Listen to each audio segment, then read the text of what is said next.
So do you all remember Democratic Senator John Fetterman of Pennsylvania? Yeah, he keeps popping up in the news to needlessly defend Trump, which is a shame because he wasn't always this way. He ran a pretty solid campaign in 2022. He unfortunately had a stroke earlier that year, and so he had to deal with a lot of attacks on his health. He debated Republican Dr. Oz, who was not even a guy who lived in Pennsylvania, by the way. He defeated Dr. Oz by 5 points.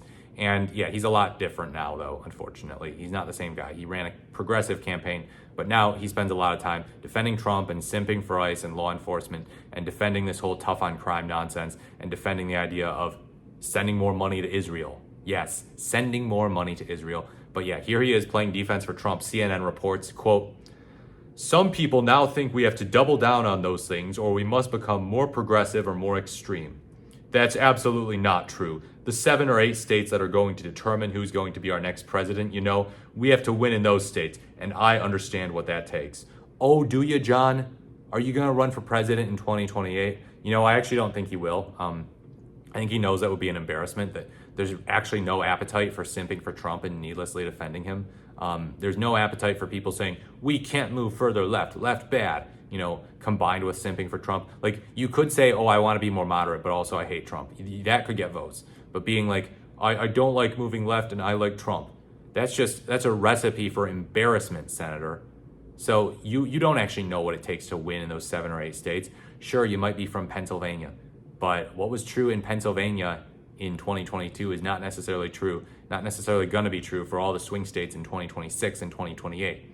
Also, you're acting a lot different than you were on the campaign trail in 2022. My guess is if you campaigned like this in the primary in 2022, won the primary, and then campaigned like this in the general in 2022, you would have gotten your butt kicked by Dr. Oz, which would be so embarrassing. The most embarrassing thing ever, many people are saying, in fact. Many people are saying that would be the most embarrassing thing ever. So you're lucky that you didn't turn into a Trump simp back in 2022 and that it took this long. So, quote, "Clearly we've lost the argument," Fetterman said, "on the issues that delivered Trump a second term."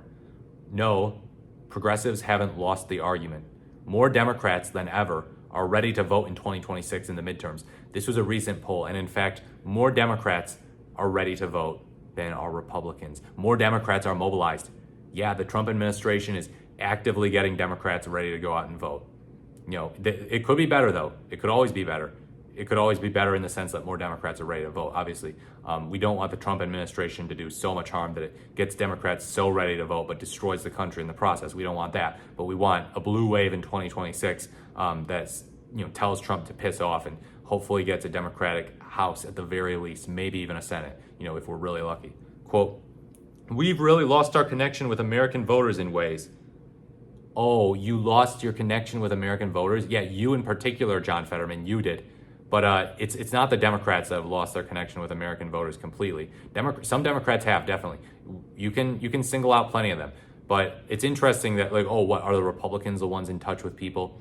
No. Mike Johnson is out there. He was pushing this ridiculous big, beautiful bill thing. They're pushing the most corporate welfare, most deregulatory, most simp for Israel policies you can ever imagine. Every single Republican voted for more funding for Israel. Every Republican senator.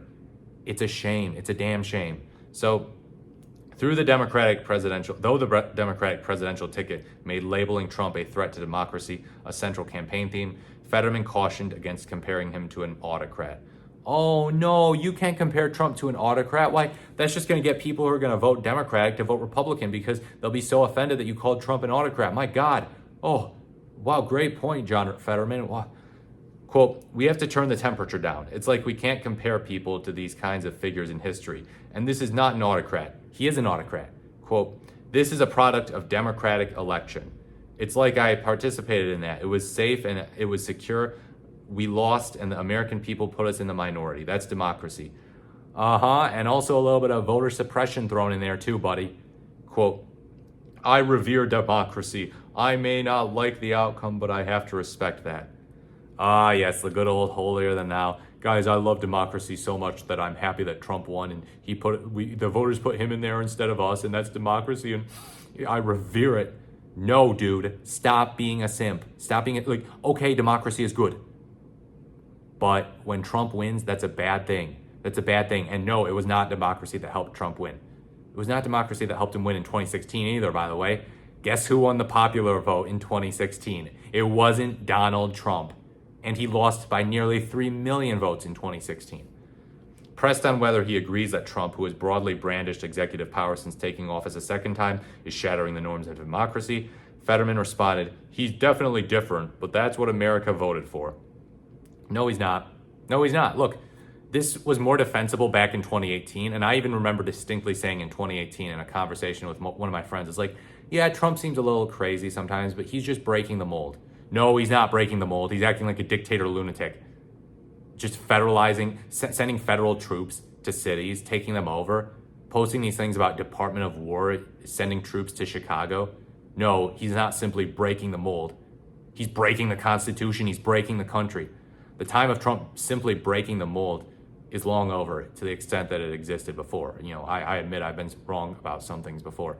And I thought, well, you know, whatever, he's just kind of a quirky, crazy guy, you know, but he's just in line with what a lot of other presidents have been. He's a little different though, but you know, every president is different, right? You know, every president does different things. No, this is entirely different. No US president has gone out and said, I won that election 4 years ago in 2020, and by the way, I still think I won it today. That's not something that happens. Senator Fetterman, in total, I have to say, you need to shut the hell up. You need to stop simping for Trump, or you best be prepared to deal with a vicious primary the next time you're up for re-election, which, by the way, is 2028.